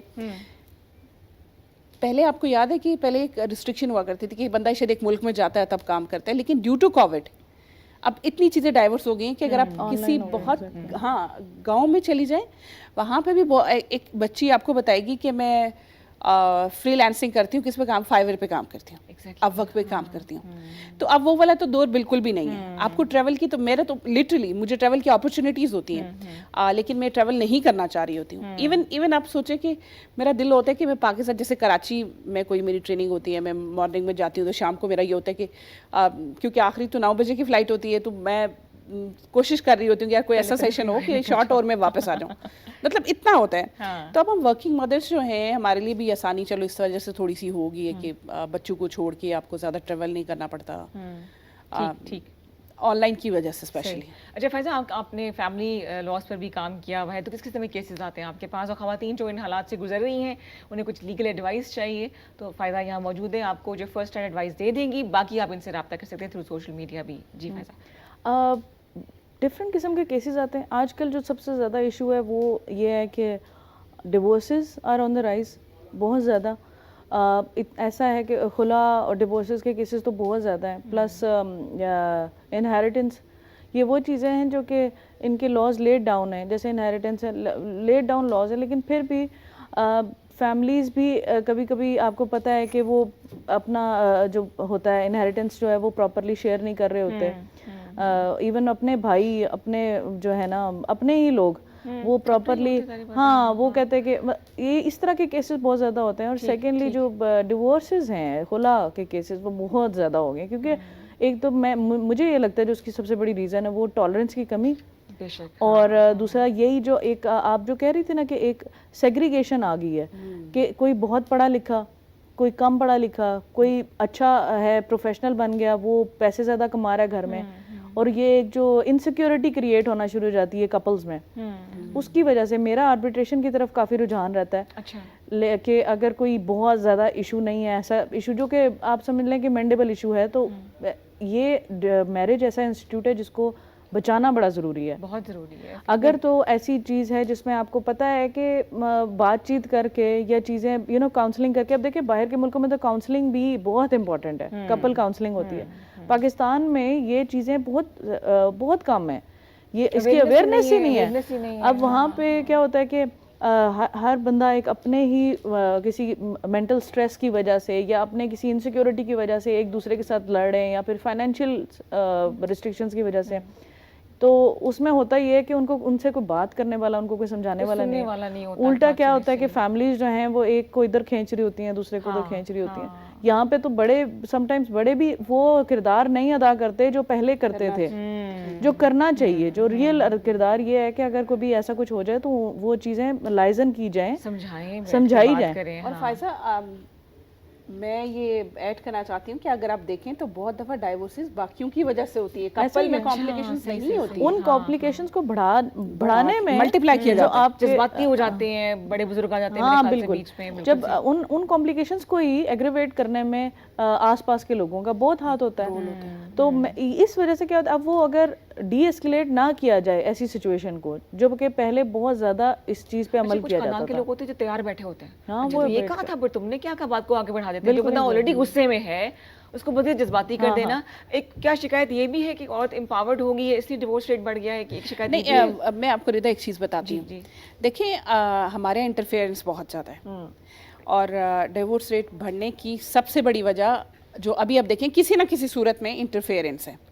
हस्बैंड और वाइफ के मामलात कहीं और से तय हो रहे होते हैं। Oh yes, you're asking me, तो मैं आपको बहुत ओपन बताऊंगी, बिकॉज मैं कंसल्टेशन देती हूँ और मेरे पास डेली के ऐसे केसेस होते हैं। अच्छा। जहाँ पे बेचारों की रीज़न असल में ये नहीं होती कि हस्बैंड और वाइफ की लड़ाई है, रीज़न ये होती है कि शायद वो जहेज से शुरू हुआ था, शायद वो जोड़े नहीं मिल सके पूरे, वो उससे शुरू एग्जैक्टली शायद वो उस वजह से शुरू हुआ था कि वो नंद और भाभी के बच्चों की आपस में शादियाँ हो गई, तो वो पिछला ग्रज आगे आ गया। शायद वो इसलिए शुरू हुआ था कि ये भाभी अपने आप को पता नहीं क्या समझती। अब अक्सर और बेशतर ये जो आप कह रही हैं ना कि औरतें बहुत पढ़ी लिखी हैं अपाउट, मसला ये था कि उनके लिए इकोसिस्टम नहीं बिल्ड किया जाता। वो बेचारी जब अपनी स्पेस बनाने की कोशिश करती है ना, तो फिर उनको सप्रेस करने की कोशिश की जाती है। और एक डाइवोर्स की एक बहुत बड़ी रीज़न इमोशनल सुप्रेशन है। औरतों को इतना दबा दिया जाता है, इतना कि वो बात ही नहीं कर सकती, और एट द लास्ट मोमेंट क्या होता है कि वो जब सप्रेस हो कि ना, आपको पता है जब ब्लास्ट होता है तो फिर उसमें ये चीज़ें वाकई मामला ख़राब होते हैं। या वो इतनी बदजन हो जाती है उन रिश्तों से, इवन अपने हस्बैंड से। हस्बैंड का यहाँ पे बहुत बड़ा रोल होता है, बिकॉज वो जो आने वाली होती है वो उसके घर में होती है, मदर भी उसके घर नाम पर आई है। हाँ, सिस्टर। अब वो जो जैसे आपने कहा ना, मैं आर्बिट्रेशन पे बहुत ज़्यादा बिलीव करती हूँ, तो इसी तरह मीडिएटरी रोल होता है हस्बैंड का, जो बहुत प्रोफेशनली डील करना चाहिए। हम काउंसलिंग की और उसकी बात कर रहे थे। प्री मैरिज ट्रेनिंग्स होती हैं दुनिया में, हमारे यहाँ प्री मैरिज ट्रेनिंग का कोई कॉन्सेप्ट ही नहीं है। हमारे यहाँ तो ये होता है कि अगर लड़का बिगड़ा हुआ हो तो शादी करा दो, ठीक हो जाएगा। ठीक हो जाएगा। कोई क्या कोई रिहैब में भेज रहे हैं उसको, सही बात। एक बच्ची की जिंदगी आपने खराब कर दी। और वो फिर जैसे पहले बिगड़ा हुआ होता है, जब वो अगली आ जाती है वो बेचारी अपना 100% ट्राई करती है। ये बात मतलब मैं ऑनर ये बात कह रही हूँ जी, थैंक यू सो मच। ये जी आपकी ग्रीन टी। अच्छा, थैंक यू सो मच, जज़ाकल्लाह। वो मैं आपको बताऊँ कि आप किसी भी इंसान की दोबारा पैदा करके तरबियत नहीं कर सकते। राइट। हाँ। ये बात हमारी औरतों को समझ नहीं आती, और हम औरतें क्या करने लग जाती हैं, उसकी तरबियत पे फोकस करने लग जाती हैं। नहीं, तरबियत ना फोकस करो, वो जो तरबियत हुई है वो हुई है, वो उस वक्त को तुम वापस नहीं ला सकती। अब करंट से काम शुरू करो, अभी आपस में म्यूचुअल सेटलमेंट करने की कोशिश करो, उसको लाइक उसके साथ बात करने की कोशिश करो, कन्वर्सेशन। अगर वो उस मोड में नहीं है बात करने की, तो फिर अवॉइड करो। हाँ, अवॉइड करो, इसलिए नहीं कि सब्र। देखिए, अब हमारे एक बहुत इंपॉर्टेंट टर्म है कि सब्र करो। व्हाट इज सब्र? सब्र अब ये नहीं है कि आप जुल्म बर्दाश्त करें। सही। सब्र ये नहीं है कि आप अपना किसी प्लेटफॉर्म पे अपने आप को एक्सप्रेस ना करें। सब्र ये है कि आप वेट करें, आप स्ट्रेटेजाइज करें, आप चीज़ों को, आप इसलिए ना उसको जवाब दें कि उसने आपको हर्ट किया है। ठीक। आपकी एनर्जी बहुत इंपॉर्टेंट है, ठीक है? तो आप देखें कि आप एनर्जी उस नेगेटिव इंसान पे लगा रही हैं या कहीं अच्छी प्रोडक्टिव जगह लगा सकती हैं। तो औरतों को अपने आप को इस तरह साबिर बनाना पड़ेगा कि हमें एनर्जी चैनलाइज करनी पड़ेगी, राइट डायरेक्शन में सर्व करनी पड़ेगी। वही एनर्जी जो हम एग्रेशन में निकाल देते हैं, वही एनर्जी हम किसी और जगह लगा सकते हैं, बच्चों की ग्रूमिंग में लगा सकते हैं, सेल्फ डेवलपमेंट, मी टाइम। जैसे आपने कहा ना, हम औरतों को मी टाइम होता ही नहीं है क्योंकि हम एनर्जी सारी एग्रेशन में लगा देते हैं। नहीं, मेरे ख्याल से अगर उनको बिजी कर लें, जैसे हिना बिल्कुल सही कह रही है, तो वो किसी के बैक बाइटिंग करना या किसी के टो में रहना वो खत्म ही हो जाए। हाँ, एग्जैक्टली। तो आपके पास मुझे एक सवाल ये भी ध्यान में आया कि एक शिकायत ये भी होती है, इल्जाम भी, कि औरत ही औरत के दुश्मन होती है। ऐसे केसेस भी आए हैं आपके पास? ये तो डेफिनेटली ज़्यादातर ऐसा ही होता ही है कि देखें, जैसे बहू को सास से प्रॉब्लम है, सास को बहू से प्रॉब्लम है, नंद को बहू से, अदर सारी लेडीज घर में रहती हैं, तो ऑब्वियसली इश्यूज तो होते ही हैं। ऐसा भी होता है कि इसमें मर्द भी आ जाते हैं, to you know add insult to injury आ जाते हैं।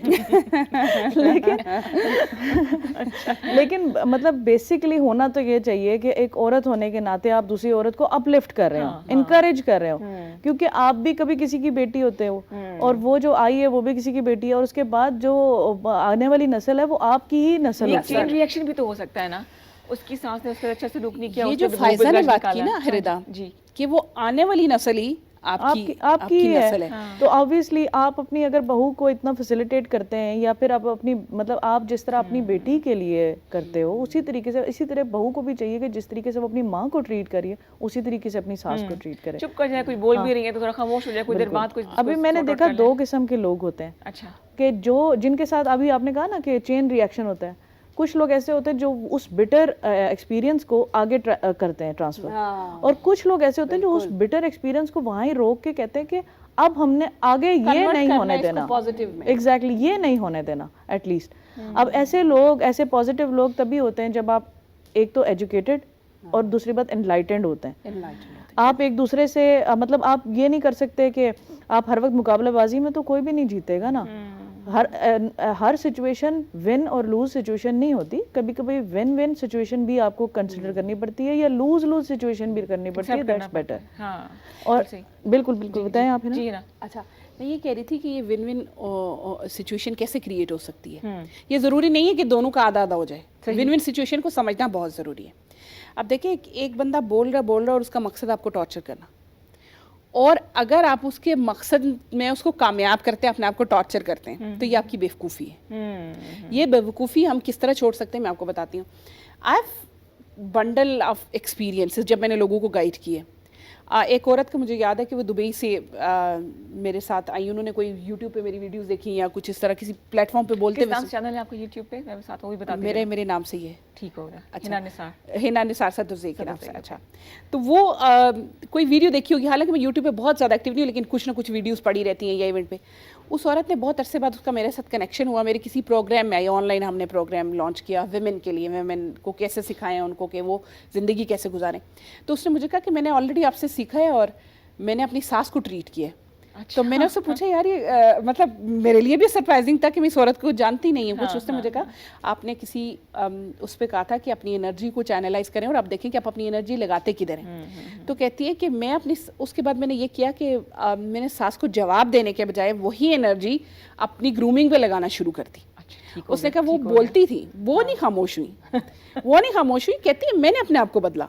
सही। और मतलब आप देखें, मैं आपको बताऊं कि मेरे सामने भी अगर कोई बात कर रहा होगा ना, पहले सिचुएशन और थी, पहले हिना कुछ और थी, अब चेंज हो गई है। अच्छा, सही। तो मैं देखूंगी कि अगर यहाँ पे ज़रूरी है और प्रोडक्टिव है तो बात करूंगी। अच्छा, यहीं पे एक सवाल आता है कि हम हर्ट होते हैं, आप अपने दिल को इतना खुला रखा क्यों कि हर बंदे की बात से आप हर्ट होते हैं। सबसे इंपॉर्टेंट बात ये कि हमें अपने ऊपर काम करना पड़ेगा, हम अपनी ग्रूमिंग करनी पड़ेगी, हमें अपनी डायमेंशन सेट करनी पड़ेगी। कल परसों मैंने सलमा है की एक क्लिप देखा, उसने कहा कि हम अल्फाज को मीनिंग हम खुद देते हैं। कोई आपको बुरा भला कह रहा है, कोई चाइनीज ज़बान आपको नहीं आती, वो बोलता रहेगा, आप परवाही नहीं करेंगे, बिकॉज हम मीनिंग खुद दे रहे होते हैं। तो आई थिंक थोड़ा सा अपने आपको अपने ऑरा को स्ट्रॉन्ग करना पड़ेगा कि कोई कुछ भी बोले आप परवाह ना करें, लोगों के लफ्ज़ों को हम मीनिंग क्यों दें। बिल्कुल ठीक आपने, और उन्हीं की वजह से हम क्यों हर्ट हूँ वो। अच्छा, अब देखिए मैं आपको बताती हूँ, पहले तो ये होता था ना, जिसने मेरे साथ बुरा किया उसको जवाब दो जी, हम क्यों ना बुरा करें। हाँ, सोचते रहते ये जवाब क्यों नहीं दिया, काश ये बोल देती। अब पता है क्या सीन है, अब मैंने ये सीखा, मैंने किसी फॉरेनर से ये सीखा था, उसने कहा लोग बुरा करते हैं, लोग आपको हर्ट करना चाहते हैं, तो आप उनका टारगेट बनते क्यों हैं। ये तो आप पे, जैसे आपने कहा ना अल्फाज को, उसने कहा लोगों के एक्शंस को, और लोग हमारे साथ वही करते हैं जिसकी हम उन्हें इजाज़त देते हैं। वेरी राइट, बिल्कुल सही। आप लोगों फैज़ा, आप को ऐड कर सकती हैं, ठीक है, बातों को आप बढ़ा सकती हैं। जी, हम जी, लोगों जी। को इंक्लाइन करते हैं कि लोग हमारे साथ कैसा रिएक्शन करें या एक्शन किस तरह का करें। तो कहाँ पे स्टॉप करवाना है, कहाँ पे आपने कहने बस खत्म होगी बात, यहाँ से आगे ना बढ़े, वो लिमिटेशन कहाँ फिक्स करनी चाहिए हमें? ये तो मेरे ख्याल में पर्सन टू पर्सन वेरी करती है, सिचुएशन के हिसाब से वेरी कर रही होती है। बट ये है कि जहाँ पे मैं कहती हूँ कि आपकी डिग्निटी पे बात आती है, जहाँ पे आपको पता है कि आपकी सेल्फ रिस्पेक्ट हर्ट हो गई है या कुछ ऐसा, या अगर वही मैं कहती हूँ, जब भी मतलब आर्बिट्रेशन के ऐसे केसेस होते हैं तो उसमें मैं हमेशा यही कोशिश करती हूँ कि अगर आप समझते हैं कि आपके पास 1% चांस भी है चीज़ें ठीक करने का, आप चीज़ें ठीक करने की तरफ जाएं। क्योंकि देखिए ऑलरेडी जब एक कपल होता है, जब शादी भी होती है, तो आप बहुत ज़्यादा आप समझें फ्रंट्स पे लड़ाई कर रहे होते हैं। ऑलरेडी आप फाइनेंशियल फ्रंट्स पे लड़ाई कर रहे होते हैं, फैमिली काफ़ी ज़्यादा मसला हो रहा होता है, सोसाइटल काफ़ी प्रेशर्स होते हैं। और उसके बाद क्या होता है कि वही जो आप कह रही थी ना कि बंदा अगर लड़का बिगड़ा हुआ है तो उसकी शादी करा दो, लड़की बिगड़ी हुई है उसकी शादी करा दो, ठीक हो जाएंगे, यही होता है। फिर होता है कि बच्चा पैदा हो जाए तो ठीक हो जाएंगे, फिर वो बच्चा भी उस मिक्स में शामिल हो जाता है, वो सफ़र करता है वो, ऐसा ही है। बिल्कुल सही, और ये सिचुएशंस एस्केलेट होती जाती हैं और उसके बाद वो बच्चा भी वही देख रहा होता है और उसके बाद मतलब ये चीज़ें कहीं सेटल नहीं होती हैं। हमारे बड़ों को भी चाहिए, एक तो वो जो उनका एक हमारा पीयर सिस्टम है पाकिस्तान में, हमारा एक फैमिली सिस्टम है। जॉइंट फैमिली का मकसद चीज़ें ठीक रखना है। जॉइंट फैमिली का मकसद ये नहीं होता कि चीज़ें आप और ख़राब कर दें, लोग डरना शुरू हो जाएं जॉइंट फैमिली को समझ के। आजकल जब रिश्ते भी हो रहे होते हैं तो ये होता है कि मतलब फैमिली बड़ी ना हो, फैमिली साथ ना रहते हो सारे, जॉइंट फैमिली सिस्टम में ना चली जाए बेटी। रीज़न बिहाइंड ये सारे रीजंस हैं। अब इस सिचुएशन में आप यही देखें कि अगर हमारे प्रोफेशनल्स इतने अच्छे हों, जैसे साइकियाट्रिस्ट, साइकोलॉजिस्ट, लोगों को पता होना चाहिए कि अगर हमारे पास कोई मेंटल हेल्थ इश्यूज आ रहे हैं, आप उनको जाएं और उनके साथ, ये टैबू नहीं है going to psychiatrist, needing some help, तो ये कोई टैबू नहीं है, लेकिन इन्होंने टैबू बना दिया गया है हमारी सोसाइटी ने। आपको काउंसलिंग करती हैं, कोई कपल्स आ जाएं, कोई कॉर्पोरेट? जी बिल्कुल, यही आर्बिट्रेशन में यही होता है कि ये चीज़ें जो है ना मेलो डाउन हो जाए, सिचुएशन जो है ना जो एस्केलेट हुई हुई है मिटिगेट हो जाए किसी तरीके से बच्चों की खातिर। और ये वो सिचुएशंस होती हैं जो कि डूएबल होती हैं, ऐसी होती हैं कि जो आप समझें किसी कन्फ्यूजन की वजह से या मिस इन्फॉर्मेशन की वजह से चीज़ें जो है ना ज़्यादा से ज़्यादा ब्रू अप हुई होती हैं, जहाँ पे वायलेंस आ जाता है, फिजिकल मेंटल वायलेंस आ जाता है, तो वहाँ पे ये सिचुएशंस फिर ऐसी होती हैं कि जो आप समझ लें कि वो डी एस्केलेशन के काबिल नहीं होती हैं, जहाँ पे स्पेशली जहाँ पे अब्यूज़ आ जाता है। तो उन सिचुएशंस में तो आप ये सोच भी नहीं सकते, क्योंकि देखिए एक अब्यूज़र को ये चांस देना कि वो नेक्स्ट टाइम अब्यूज़ नहीं करेगा, ऐसा नहीं होता, कोई नहीं सकता। वो क्योंकि में आ जाता है, उसको ट्रीट किए बगैर अगर आप कहते हैं कि नेक्स्ट टाइम नहीं करेगा, नहीं, सोने से या खाने से या कुछ दिन गुजरने से ट्रीटमेंट नहीं होती है। जो लोग ये समझते हैं कि कोई बात नहीं, सो जाएगा तो सुबह उठ के ठीक हो जाएंगे, अगली दफा नहीं करेगा। और ये अब्यूज़र ये नहीं है कि सिर्फ मेल ही होते हैं, अब्यूज़र फीमेल्स भी बहुत होती हैं। और फायदा एक चीज आप मुझसे ज्यादा बेहतर जानती होंगी, जो बंदा ये कर रहा होता है वो अपनी बिल्कुल गारंटी नहीं देता, उसके साथ वाले गारंटी दे रहे होते हैं। मैं गारंटी देता हूँ तो अब जब तक वो खुद इंटेंशनली गारंटी नहीं देगा, और इंटेंशनली गारंटी वो कैसे देगा जब तक उसका ट्रीटमेंट किया, तो एक डिजीज है। अब कहते जो चीज़ हमारे लिए बुरी उसके लिए बुरी होगी नहीं, होगी, उसके वैल्यूज करता रहे, कुछ नहीं करे। और ये भी हो सकता है कि वो वक्ती तौर पे फील भी करे, रिमोर्स फील करे, रिग्रेट फील कर रहा हो कि ऐसा नहीं करना चाहिए था, बट ऐसा नहीं है कि वो कोई रिफॉर्म हो जाएगा।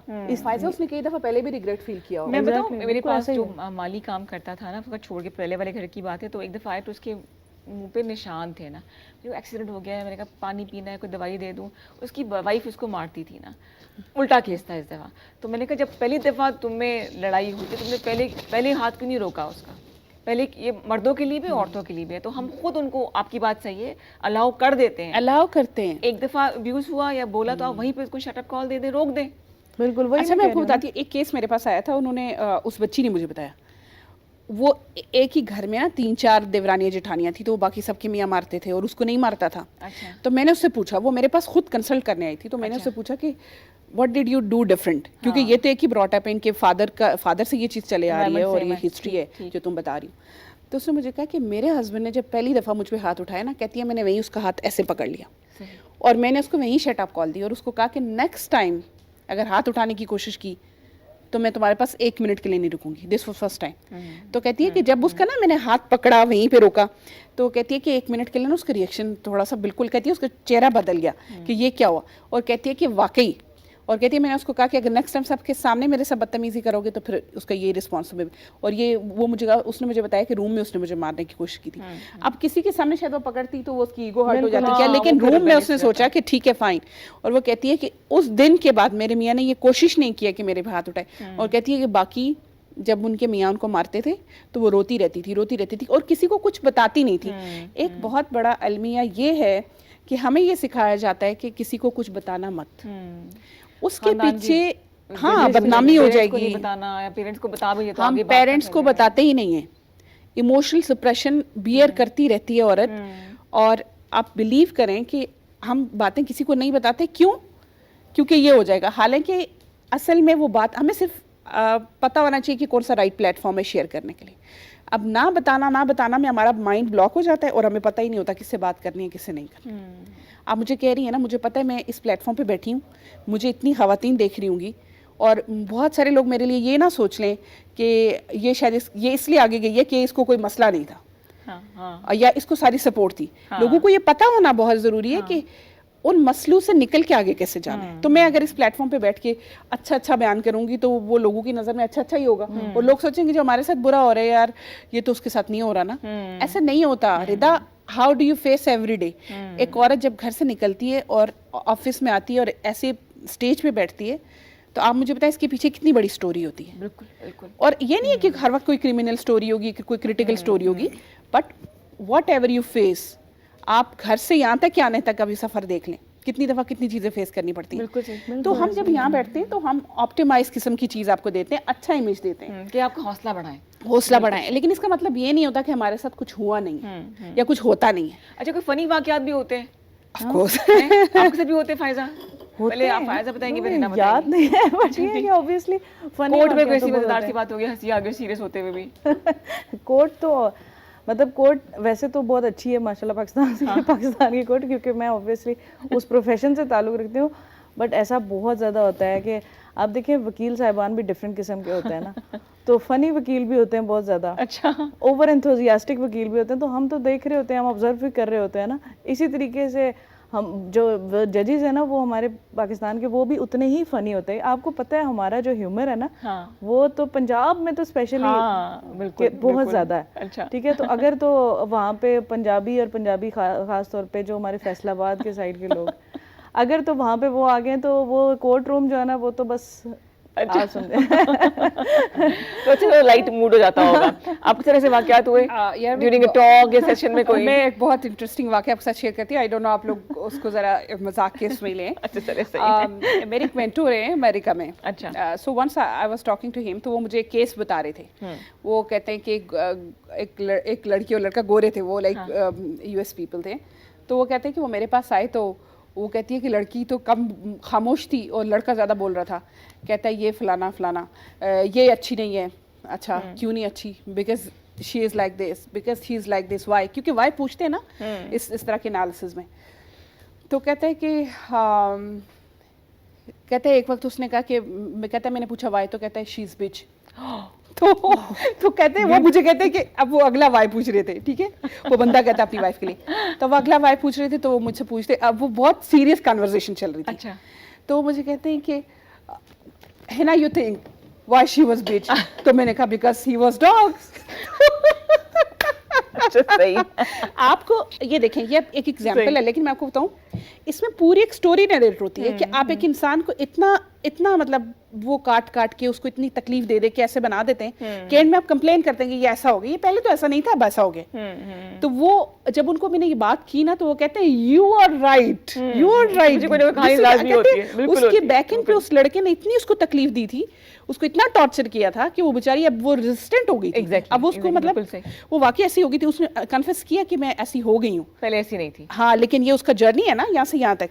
तो ये मजाक तो है, लेकिन इसके पीछे सीरियस है। आते जी कुछ पर्सनल लाइफ के वाले से बताइए कि पढ़ाई भी हो गई, करियर भी हो गया, शादियां भी दोनों की हो गई हैं, मैनेज कैसे करते हैं आप दोनों? Like how? Family, personal, profession? हाँ, दोनों चीजें। या I have very clear lines.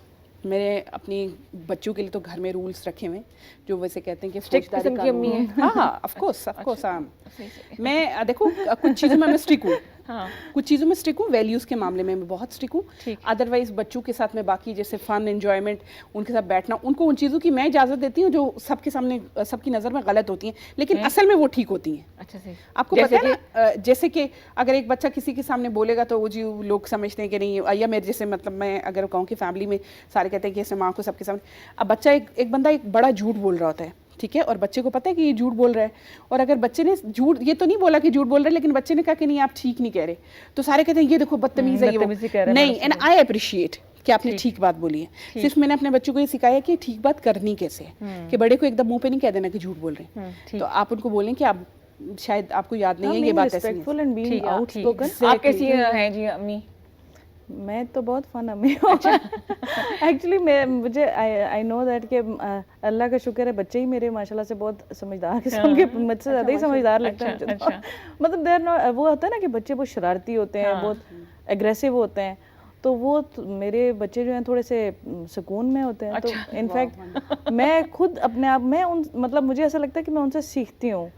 और मेरी बेटी मुझे बातें बताती है कि मामा ऐसे नहीं करे, मामा इस सिचुएशन में, मतलब वो 10 साल की मेरी बेटी। अच्छा माशाल्लाह से। तो फ्रेंड तो नहीं होती कि मुझे समझा रही है ये? नहीं नहीं नहीं नहीं, शी इज़ वेरी नाइस, बहुत अच्छी बच्ची है। क्या नाम है बच्चों का जी? मानूर, मानूर, मसब एंड माज। अच्छा माशाल्लाह 3 बच्चे हैं, जबरदस्त जबरदस्त। और हिना आपके कितने बच्चे?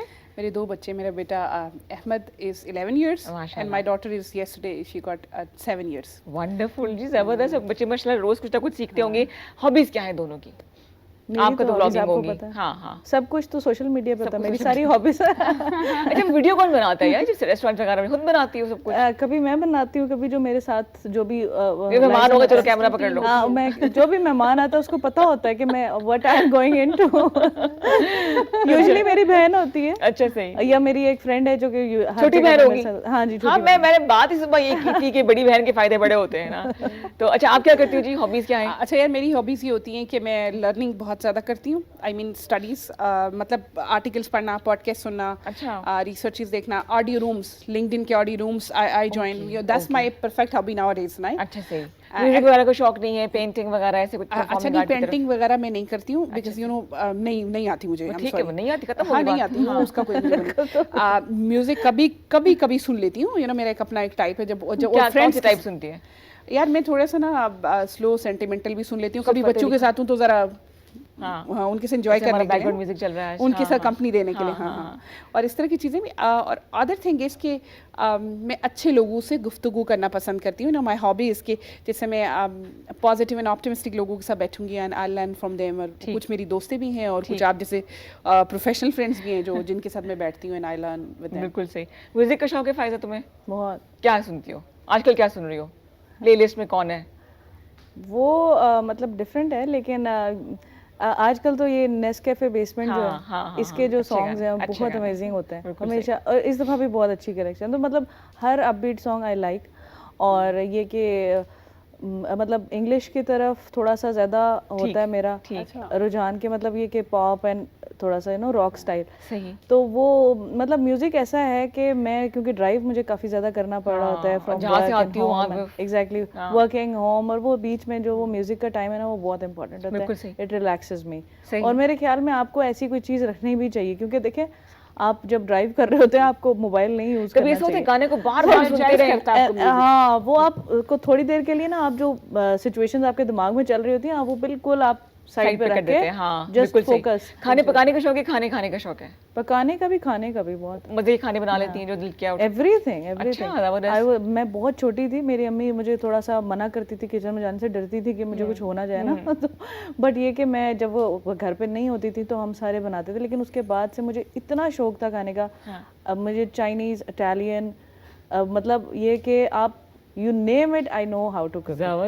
Spanish, Mexican, I like cooking. और दूसरी बात ये कि पाकिस्तानी खाना तो मुझे वैसे पसंद है, बट ये कि इतना ज़्यादा मुझे खाना पसंद थोड़ा कम ही होता है, क्योंकि उसमें मसाले बहुत ज़्यादा होते हैं। मैं स्पाइसीज नहीं खाती, तो इस वजह से पाकिस्तानी भी बना लेती हूँ और अच्छा ही बनता है। लेकिन ये है कि ज़्यादा जो है ना, मुझे जो ज़्यादा फोकस है मेरा इटालियन पे।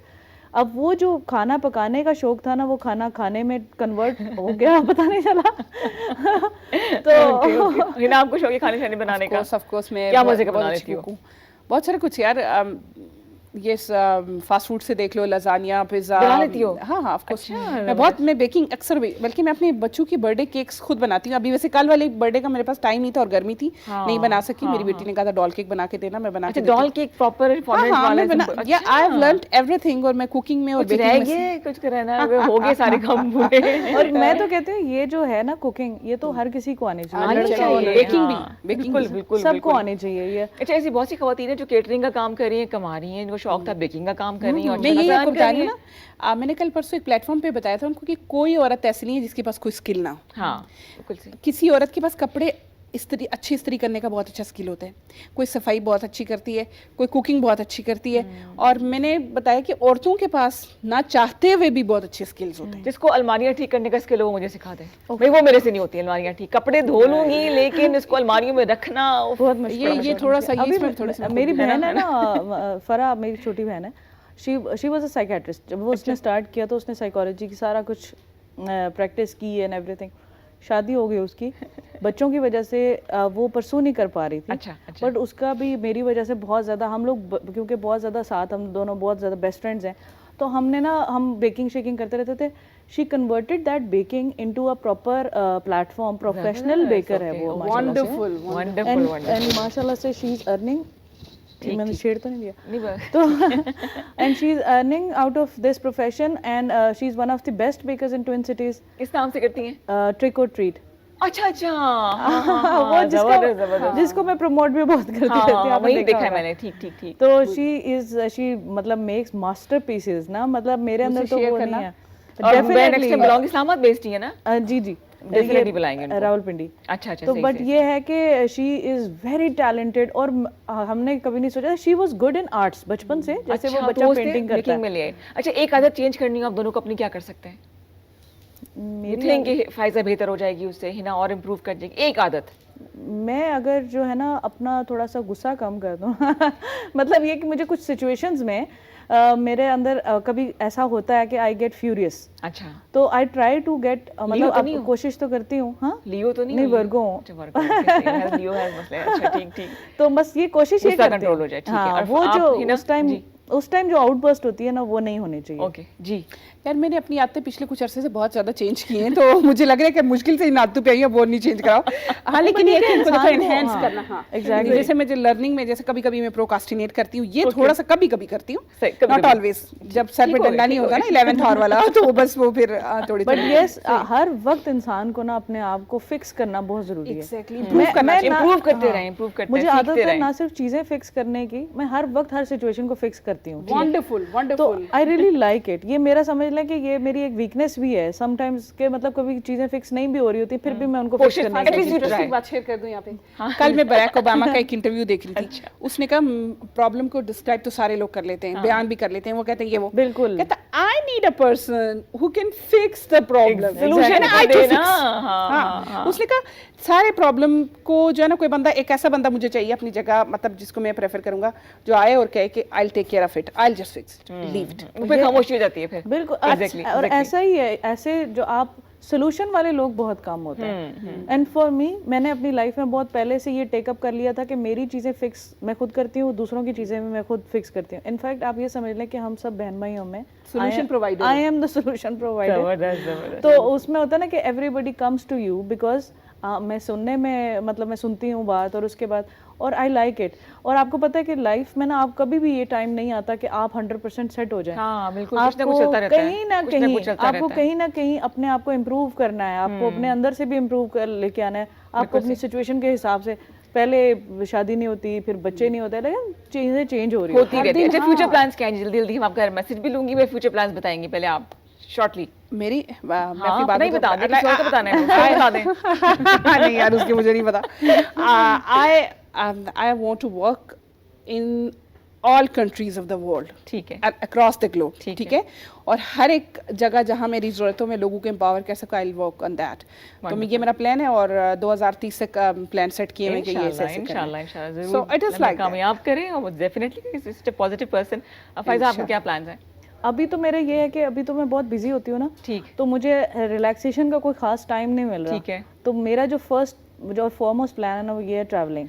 आई लव ट्रैवलिंग एंड इंशाल्लाह आई चलिए विल जी, आप भी ट्रैवल करें, हमें आपको ब्लॉग्स हम देखते रहें आपके, इंशाल्लाह, और आपके लिए बहुत सी दुआएं हैं। बड़ी दो पॉजिटिव पर्सनालिटीज को आज मैंने बुलाया था, उम्मीद है कि आपको सीखने का मौका मिलेगा। दोनों ये अवेलेबल हैं फेसबुक पर भी, इंस्टाग्राम पर भी। आप इनसे मोटिवेशन चाहते हैं, लीगल एडवाइस चाहते हैं, या वैसे ही आपको चाहते हैं कुछ अच्छे से दोस्त मिल जाए, तो आप तंग नहीं करना। 2 बजे आपने वीडियो कॉल नहीं करनी रात को, जो ऐसे होता है ना, और आपने जो ब्रॉडकास्ट करी व्हाट्सएप पे, उसमें भी नहीं डालना इनको, वो मैसेज आ रहे होते बेतहाशा। ठीक है ना, ये मेरा ज़ाती एक्सपीरियंस है, मैं क्या बताऊँ, कल बताऊंगी आपको। तो जनाब खुश रहिए, खुशियां बांटिए, पॉजिटिव रहिए, ऐसे लोगों पे उठे बैठे जो आपको पॉजिटिव वाइब्स देते हैं। नहीं तो फिर आप कोशिश कीजिए। इंशाल्लाह कल मिलेंगे, कुछ म्यूजिक होगा, कुछ खाने होंगे, कुछ बातें होंगी, फिर मिलेंगे। तब तक के लिए उसके बाद भी टेक केयर एंड अल्लाह हाफिज।